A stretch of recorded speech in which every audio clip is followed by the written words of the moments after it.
What is going on, guys? Welcome back to the channel. If you have not subscribed yet, make sure you hit that subscribe button. If you like this video, leave me a like, leave me a comment. Anything of the sort is appreciated. I do reactions to all Laker videos and other sports videos, so check those out also. So I'm going to go on a little bit of a rant here, so just bear with me. The Lakers lose to the Atlanta Hawks in Atlanta tonight, 117 to 113. It was a game they obviously could not afford to lose heading into the All-Star break. They now go into the All-Star break with 10 days to stew on this, under 500 at 28 and 29, and they're obviously in huge trouble right now. The Sacramento Kings are 3 games ahead of the Lakers. The Clippers are 2.5 games ahead of the Lakers for the 9th seed. So the Lakers are going to have to go on a huge run in the second half. If they have any chance to salvage this season, they're going to have to go 18-7, 19-6, maybe even better in order to make the playoffs. So this is a team game. I don't want to put all the blame on LeBron, but LeBron is the superstar on this team. The responsibility in the end falls on his shoulders, so I'm going to kind of key on him and kind of focus on LeBron and also the front office, because I feel that Luke Walton a lot of the times gets a lot of the blame, and Luke's not doing a great job. We all know that, but the front office has done a terrible job. That's just facts, and LeBron is also not doing everything that he can do. So the Lakers obviously lose a terrible game tonight. LeBron James had a triple-double, 28 points, 16 assists. The assists are great, 11 rebounds. He shot 8 for 20, 3 of 10 from 3. And I don't like the 10 threes. The reason I don't like the 10 threes is because he's shooting so many threes because he can't get to the rack like he used to. He can't just bully guys and get to the hoop at will like we used to see LeBron James do in years past. He's not shooting the mid-range as much as he used to. He's really relying on the 3-ball, and right now he's taking way too many threes. When the Lakers get in a desperate spot, he'll come down and just chuck a 30-footer. And the problem is, a lot of these have gone for LeBron this year. He's hit some Steph Curry-like threes, and now he's getting used to it and thinking, okay, I can hit these. So he's starting to shoot them more consistently, especially when the Lakers get in a little bit of a hole. He comes down and just bombs away at a 3. So I don't really like that he's doing that, and to me, I'm not seeing the speed and the explosion that you usually see from LeBron James. And maybe it's the groin injury, maybe he's not 100% yet, but to be honest with you, I didn't see it all the way at the beginning of the year either. You just haven't seen all the highlight dunks from LeBron and just all the highlight plays that you're used to seeing with LeBron. Well, he'll give you 5 of those a game. So like I said, it's not all on LeBron, but he is the star on this team. It got so bad tonight that the Atlanta Hawks fans were cheering or chanting, "Kobe is better than you." It was either that or "You're not better than Kobe." I forgot which one it was. And LeBron missed his free throw, which, credit to him, he did go 9 for 11 at the free throw line tonight, which is a lot better than normal. But he missed his free throw as the fans chanted that, and the Lakers came out with the loss. So that's just embarrassing. We know as Laker fans what Kobe Bryant would have done if a tanking trash team like the Hawks chanted something like that to Kobe Bryant. He would have went off. You would have seen that look in Kobe's face when he's going into Black Mamba mode, and he just would have shit on that whole team. Trae Young and John Collins are their best players. Trae Young shot 6 of 19 tonight, and he's their best player. And I just don't see that defensive stopper for Atlanta that should have stopped LeBron from getting 50 if that's what he needed. How many times have we seen James Harden, Giannis Antetokounmpo, Paul George, who I think is the MVP of this league this year? How many times have those guys just willed their team to a win this year? Just put the team on my back, and I'm going to carry you guys to a win. That's what the Lakers needed from LeBron tonight. I understand he had a triple-double, but in the end, it's not good enough. They needed more from him. And we can look at the other guys like Kuz. He had 19 tonight, 8 for 20. Got to do better than that. Ingram, 7 of 14, 19 points.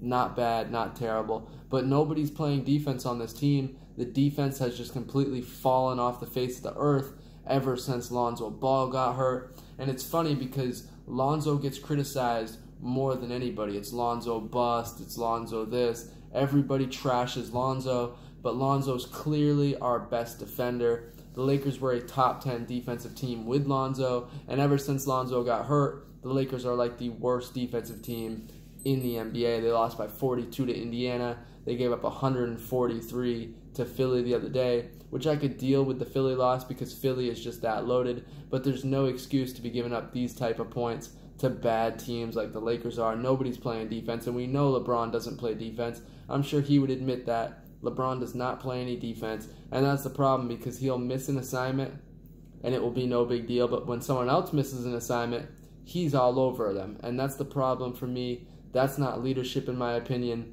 You got to take responsibility when you miss something, and LeBron obviously does not do that. So let's look at the front office here for a second. Magic Johnson right now, in my opinion, I love Magic. He's an all-time Laker great, all-time great period, top 5 player all-time. He's embarrassing himself in the front office right now. At the deadline, he went and got 2 shooters that the Lakers should have got in the offseason. They put together a roster of playmakers that aren't making plays for the Lakers. Stevenson's been alright, and I like what Rondo's doing, Rondo's now been demoted to the bench, which I think is a dumb move by Luke Walton. But the front office went and got Muscala, who they traded Zubac. I thought that was a terrible move. Our best big man, the Lakers got rid of him for nothing for Muscala, an average player, stretch 4, who can just shoot the 3 a little bit. And then they got rid of Svi Mykhailiuk, a kid they just drafted this year, for Reggie Bullock. I was okay with that move because Reggie can give you right now what Svi could probably give you in a couple years. But Svi was on a very cheap deal for the next few years, rookie contract. I would have liked to keep him, but I'm okay with the Bullock move. The Zubac move, I'm not okay with. You gave him to the Clippers of all teams. Jerry West completely finessed Magic Johnson. We saw the quote today where Doc Rivers said he was shocked when he found out that the Clippers could get Zubac. I was shocked too because the Lakers never should have given him up for that. He's upped his value way more than that. He's a young 7'1", talented center with all the offensive skill in the world, a lot of potential, and you gave him away to the team that you share a building with that you're going to have to see 4 times a year, and you didn't even get a pick. That was the worst part. When I saw it, you got to get at least a second or a first-round draft pick. They got nothing for Zubac because he was a restricted free agent at the end of the year. They didn't want to pay whatever $2-3 million that he demanded. They want no money on the books, so they got rid of Zubac. I thought that was a bad move. We had no Tyson Chandler tonight, so you have no backup center tonight. It's just McGee, and we now see that McGee is overrated. He's not that good. He's good in stretches, but he's not good playing big minutes for you. So the front office did not put the correct roster around these kids and LeBron James. They missed out on Paul George twice. They missed out on Paul George the first time because they didn't want to give up Brandon Ingram. The second time they missed out on him because they signed LeBron, and Paul George doesn't want to play with LeBron. No stars want to play with LeBron right now, and that's just facts. Nobody wants to admit that, but the stars don't want to play with LeBron. Then they missed out on Kawhi Leonard because they didn't want to give up Brandon Ingram again. So they missed out on 2 star free agents when they could have gotten those players by just giving up Brandon Ingram. Then they make these moves at the deadline, giving up Zubac that I don't like. We can now look at D'Angelo Russell, and at what point do we just call it a mistake getting rid of D'Angelo Russell? The kid is a star now. He's one of the best guards in the East. I mean, every night D'Angelo Russell is putting the Nets on his back and willing them to victory. So at what point is that a mistake?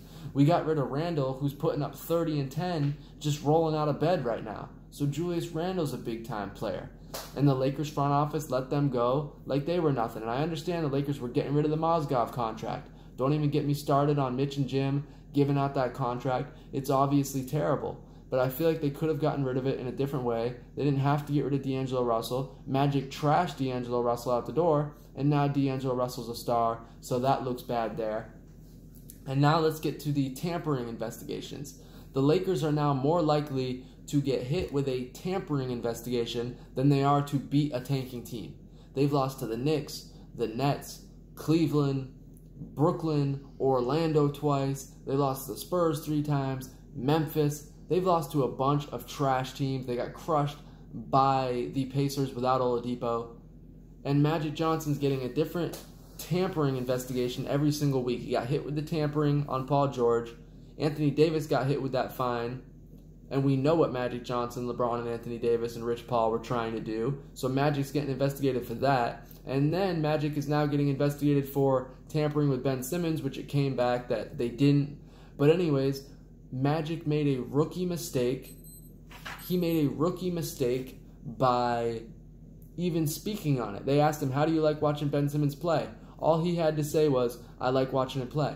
Instead, he said, oh, I like watching him play, and he actually got a hold of the Lakers, and, you know, we're trying to set something up for the offseason. He wants to learn from a Hall of Famer how to play point guard as a big point guard better, blah, blah, blah. He didn't need to say any of that. Come to find out, Elton Brand said, no, you guys aren't doing that. Elton Brand did say sorry to Magic for the situation, but again, Magic got himself in this situation with the NBA and this tampering issue again. The NBA is just going to keep cracking down on Magic and the Lakers for this tampering, because now this is just multiple times that this just keeps coming up. You don't see it with any other team in the NBA, but yet it keeps happening to Magic Johnson. So these are rookie mistakes in the front office. You got to put some responsibility on the front office. It does not all fall on Luke Walton. Luke Walton never had a chance this year. Let's just be honest. LeBron in the front office tried to trade the whole damn team. The team is now falling apart. That's not Luke Walton's fault.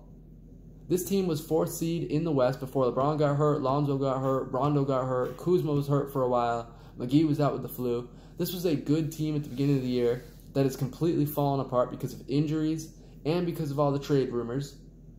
And that does not fall on Luke Walton, in my opinion. He's not doing a great job, but we know he's going to be the scapegoat. Luke will probably be fired in the next couple days. But the front office and LeBron both need to take some responsibility here. It's not all on Luke Walton. It's not all on the kids. The Lakers are 2-4 since LeBron got back. There's no excuse to lose tonight. The triple-double is great, 28 and 16. But if you needed 40 and 16 tonight, that's what we needed. That's what James Harden does every single night for the Rockets. That's what Paul George did last night. 42-point triple-double because the Thunder needed that game. And we're not getting that from LeBron. We're just okay with, 28-16. You know, that's good enough. What more can you ask from LeBron? I can ask for him to get the win. That's what the Lakers needed. He needed to put that team on his back and get them the win no matter what happened. Where are the chase down blocks from LeBron? When a big man's in the post, where is LeBron with the chase down block that we saw in years? You're not getting the total package from LeBron right now. He's not the same player. Yeah, he can still roll out of bed and give you a triple-double. That doesn't mean he's the same player. So there's reason to be concerned. Obviously, not only this year for the Lakers, but moving forward. I don't know what they're going to do with this team in the offseason. All I know is if Magic Johnson and Rob Pelinka strike out on free agents this offseason, then it's going to be real trouble for Magic Johnson. He said if they don't get a second star, he will step down. So we will see what happens. I hope it doesn't turn out that way. I hope they can turn it around, but it's really hard to be positive after a loss like this. They've lost to too many bad teams. You know, the Kings are 30 and 26. They're just a better team right now. I don't see them falling apart in the second half. So the Lakers now have 10 days to stew on this loss. It was a terrible loss. Yet again, Lakers are obviously in a little trouble. I don't have much more to say on this video. Now we got to wait 10 days. The Lakers' next game is at Houston when they get back from the All-Star break. I'm sure LeBron will go all out to put on a show at the All-Star game. You know, who cares about that game? Lakers at Houston, first game back. That's obviously going to be a tough game, most likely an L. So, to me, the season looks almost over for the Lakers. I hope I'm wrong. Let me know in the comments. Any feedback is appreciated. Any Laker fans, give me some feedback. I'd love to hear from you guys. But I'm going to wrap the video up. Don't forget to like, comment, and subscribe. I will be back with another reaction in about 10 days. I will check y'all later, and go Lakers.